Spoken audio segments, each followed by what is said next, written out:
Thank you so much for joining us again. We are now on Table Talk, and today we're going to be discussing ICT matters and specifically technology and the important part it plays in the campaign for Africa's development agenda.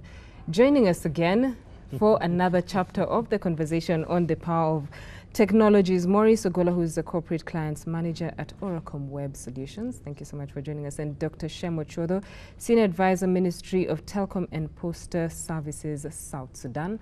But you're not an unfamiliar face to Kenya. You have a very serious experience when it comes to ICT matters in the country. Let's touch on the importance of tech and development in Africa. Let's kick off the conversation with you, Dr. What I call technovation, technology and innovation holds huge potential for Africa. We've barely scratched the surface. We've seen what M-Pesa, for example, has done. But also we're seeing online shopping, what it's doing. Jobs are being created in this sector. Wealth is being created as well.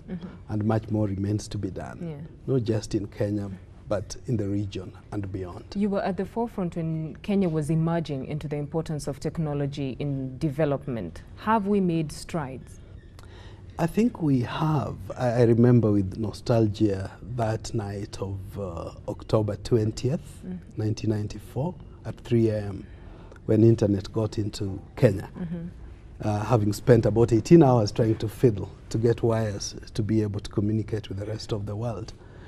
I'm encouraged. I've seen progress made, but I think much more remains to be done and could be done. So that's why I'm happy to see the work that the young people that are at Oracom are doing.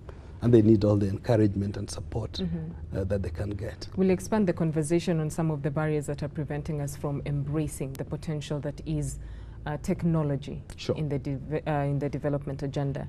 Yes. Maurice, even as you're looking at your story, briefly, you touched on the journey that you had made step by step, coin by coin, to get yourself to this point. You are campaigning to push the agenda for the embracing of technology. Yes. Give us a background, a brief background, even as you catch up those who are not there in our previous conversation, and then we can get to the importance that it's playing in the development agenda, especially among the youth. Okay. Thank you so much, Beryl. All right. We are lucky at Oracom to be where we are currently, being able to have clients like Dr. Shem Ochuodho under the Kenya Diaspora Alliance. Online presence has become like the mantra of every business in the society, especially in Africa. Because initially we just used to have people opening businesses and then depending on walk-ins to come and do business with them. But now everyone is on internet. Just like Dr. Shem said, there was excitement when the internet came into the country in 1994. But look at it right now, almost 21 years later. The internet is everywhere. The penetration is trying to reach almost up to 70%. So currently we have the urban population just doing almost everything online. I mean, you can buy your groceries, you can order something, anything that you want, by just Googling and then looking for that particular thing that you want and then getting it online. I like the fact that you've used the word trying, because even as we're talking about celebrating the 70% penetration, there's a lot that needs to be done when it comes to the rural areas. Previously, even during your time at the helm when it comes to ICT matters in Kenya, we had resource centers that were supposed to avail the opportunity for the rural areas to be able to access information on the World Wide Web, going into the internet. But that failed, and it failed quite fast. Well, Beryl, I didn't know they failed, but I've largely been out of the country for about 12 years, just coming in and out. But yes, the last mile problem is normally the bigger part and has to be addressed, because without doing that, then we have this digital divide where we have the haves in the urban areas particularly. But even in the urban areas, there are the urban poor who probably don't have access to online resources.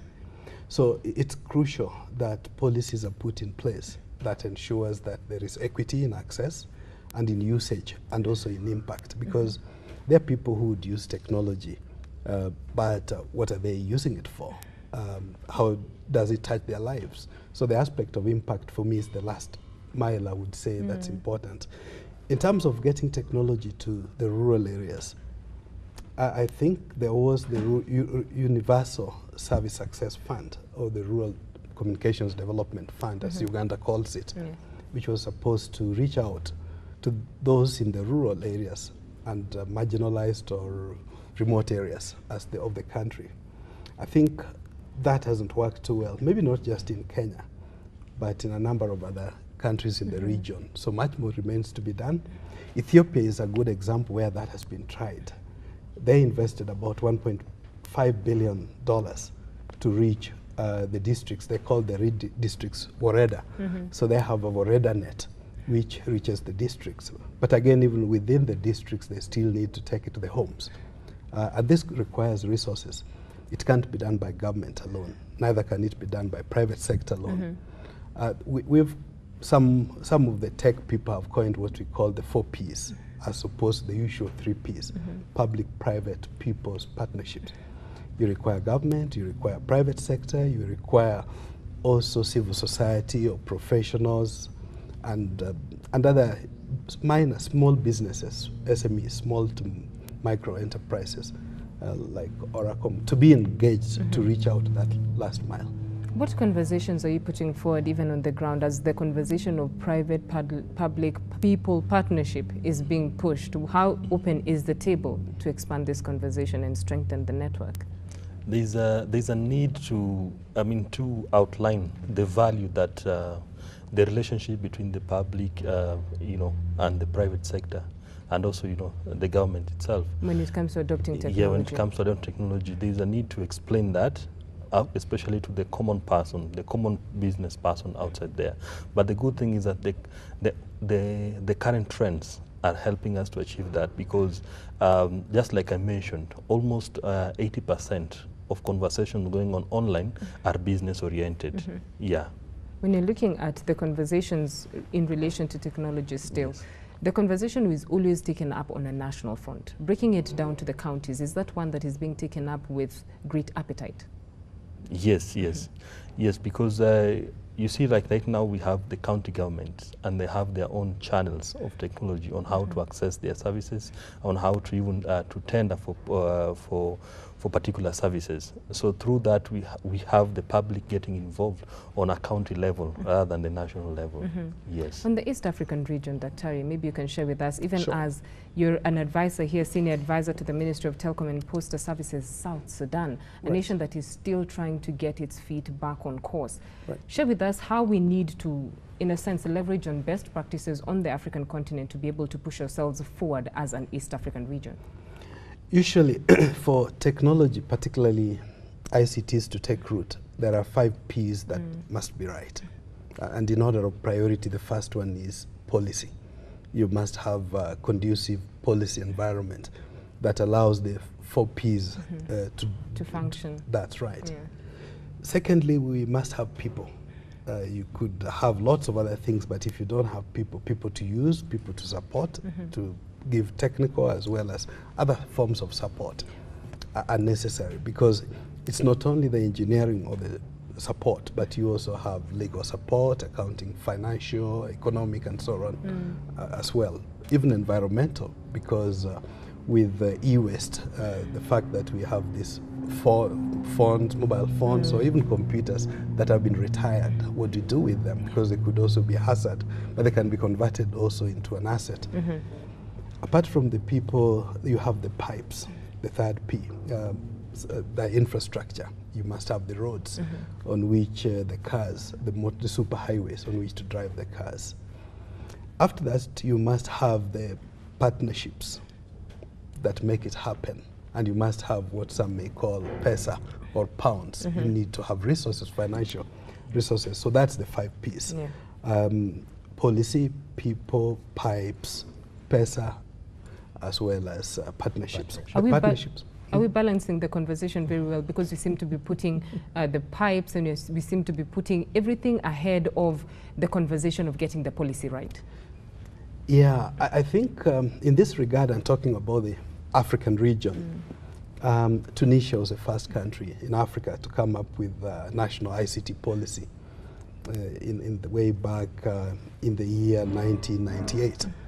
followed by Rwanda in the year 2000. Kenya got it in the year 2006. So many African countries, or most African countries by now have the policies. But yeah, the policy, how good is the policy? It needs to be worked on. I was glad to see Kenya, I think a year or two ago, come up with a master plan. Rwanda had its master plan in the year 2001, which looked at, once you have a policy, you must have a master plan, how you're going to implement the various facets. But I should add one important thing, that even though it's important to have the roads and the infrastructure, the content, which is where groups like Oracom comes in, is crucial. It's no good to have a super highway if you don't have the vehicles that drive on top of it. So content, of course, you don't expect a lot of logjam. I do know there is relatively good quality internet in Kenya, but still much more needs to be done. Especially, we could learn a lesson from Kigali. I have passionate memories of there. Kigali today is probably the only city in Africa, maybe in the developing world, that's Wi-Fi ready. Anywhere you are in Kigali is 100% you access the internet. So it's doable, and I'm hoping that Kenya will also move in that direction. The Cabinet Secretary of Lands right now, that was Fred Matiang'i, when he was in charge of ICT matters, indicated that Nairobi is, or Kenya is actually having a conversation on ensuring that we are Wi-Fi ready, Wi-Fi conducive, so that you can be able to expand the opportunity for the penetration of the internet in the country. But let's look at what is going to be penetrating in the country, the content. That is a conversation that has been one of excitement. Right now we have the curriculum being put online, we have the conversation of youth to engage when it comes to putting content online. How capable are we to take on that great challenge? Because content is literally a black hole. There's never enough content. Yeah. Okay. Now, we have relatively, people are taking up more than enough contents. There is, there is the entertainment, there is the business dimension of things. There is also just, the civilian side of things, in the society. So you find that there is so much content going on. Just like you mentioned, we have the e-learnings. People just getting, e-books. People are getting, students are even revising online. They form their own forums online and discuss and share views of particular items. Of course, we have also now platforms that ensure that there is a lot, especially we have right now in Nairobi, there's a lot of traffic. So we have particular traffic channels that help us, to get from one point to the other. As Oracom, we've moved from web apps to focus more so on web solutions, because you find that you can visit somebody and then they say, okay, so I want to manage my my office even when I'm not there. So how do I assist such kind of a person? Yes. Yeah. So what happens at Oracom is that we look at the issue, and then with a web solution that facilitates that. So there is so looking at the number of businesses that are there, and managers or top management wanting to manage things out of just the usual walking into the office, we see that there is so much content to go live.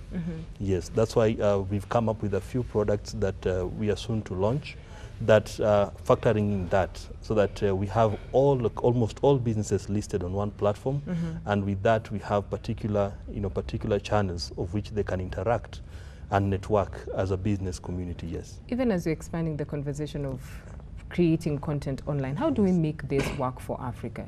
Institutionalizing our stories, institutionalizing our journey, making it African instead of just using it as a platform that will just document very technical information, making it beautiful for Africa. Yeah, it's a bit unfortunate that, and this is not unique to ICT, that if you're looking for information about Africa, you're more likely to get it outside than within Africa itself. I do know that there are initiatives by people, particularly from the media background. Zain Vaji, for example, has this foundation called Akoma, whose main purpose is to make their African voice be also heard on the cyberspace. I think we need more initiatives like that, so that not only our voices are heard, but we also influence policy, because these days when you're looking for information, the first place to check is check online before you even go to the libraries. Of course, the libraries are not going to be replaced. Yeah. But permit me to say there was the issue of the school computer project, if you may. Yes.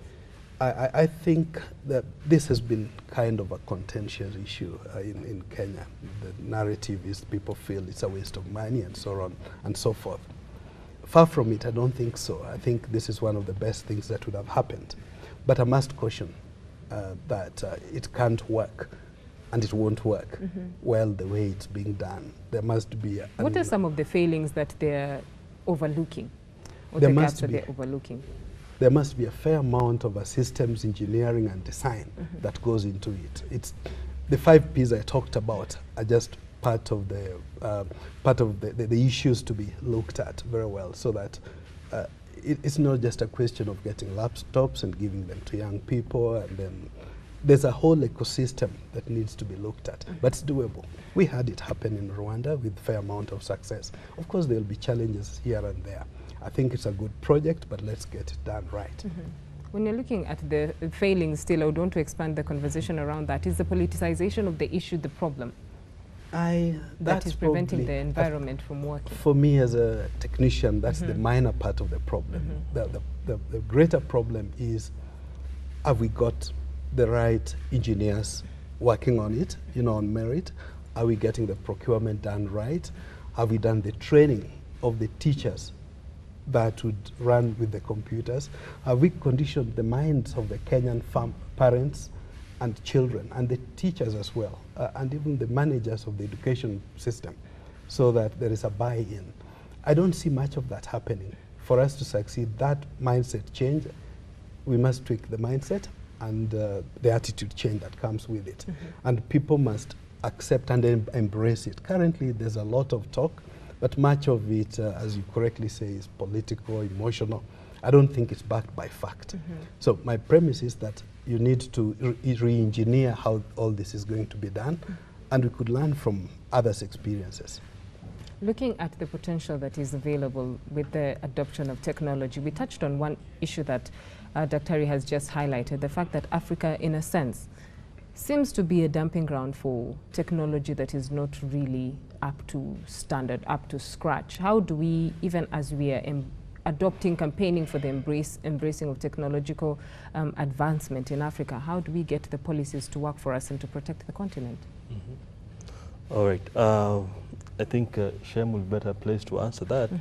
But I will say that even as we are taking this particular, because we call it as if, it's we had the Industrial Revolution and we've had the Agrarian Revolution. So it's like we are having a technology revolution in Africa as well, where everything that we look at, every problem, we look at a technology solution aspect of every other problem that we are facing in the society. Yes. Yes. Dr. add on to that? Allow me to commend 2 of my former colleagues who have been appointed to run the ICT sector. Many may not know that this is the first time that ICT professionals are coming into government at cabinet level. The 2 ministers, Kazungu and Joe Musheru, have a background in ICT. I repeat, it's the first time we have ICT professionals. The government talked of being a digital government. In a way, it's a bit unfortunate this is coming towards the latter part of the administration. This should have happened much earlier. But it happens that all along you get people from other sectors and entrust them to run ICT. If we are truly a digital government, and we know that ICT is cross-cutting, whether it's lands you're talking about, whether it's health you're talking about, or education, it would be vital. I'm not saying that let's have all the cabinet secretaries as ICT people, but let's have a significant number. So at least it's the first time this is happening even at PS level. I think we have a pretty good team. I hope they'll be given every support. But above all else, we must go beyond that aspect that I emphasized earlier of impact. If it's agriculture, let's have solutions that generate money, but do it on a sustainable basis. That it generates money, but it also gives results to farmers. And you could do this across board. But more fundamentally, I think the attempt of particularly the young people, recognizing that our future lies a lot with the young people. We need to, I'm glad that the curriculum was developed. I have to confess I haven't looked at it. I hope it's in line with having been developed from KICD, that is in line with our curriculum. We must work harder. There is a program I've seen Kenya Revenue Authority run, which we could learn a lot from in terms of the tax clubs in schools. We must find a way to get our young people to grow with the technology, not just to watch video games or computer games and all. Some of those are important, but perhaps spend a little more time to be creative, to be imaginative. So this doesn't come easy. But I must also say, this must start from the top. And by starting from the top, I'm not just talking of national leadership, even leadership at corporate level, at county level. And you ask the question of counties. I think a lot more work needs to be done at counties. As Kenya Diaspora Alliance, we're already having a conversation with the Council of Governors and a number of governors. Recently, we had a convention in Nairobi. The major theme was looking at diaspora investments in the counties. And we are keen to leverage. I must say there's a lot of Kenyan talent. You find out there, even in ICTs. You find them working at NASA. You find them working at the very best in the world that you can imagine. If you permit, I could just share a brief experience I had in Belgium when I was an MP. We were touring nuclear reactors in Europe. And when we visited Brussels, after about 30 minutes conducting tour, we were told, a short break, there is a chief inspector of atomic energy from Vienna, Austria. As we are taking a cup of tea after 25 minutes, this guy, the chief inspector, comes in, Dr. David Otuoma from Kakamega. You know, how do you feel as a Kenyan? It's not coming from UNEP. If it was from UNEP, Nairobi, would understand. Kenya has got that best talent, soft talent, which we could tap from the global world in the diaspora. If only we can actually maximize and take advantage of their presence in the country before they're actually tapped out. That is another conversation for another day. Thank you so much for joining us and giving us a brief on the potential that is available in Kenya to take advantage of technology, to push for technological advancement, even as we campaign for development in the country. From the team and myself here on Table Talk on Africa this morning, enjoy the rest of your viewing right here.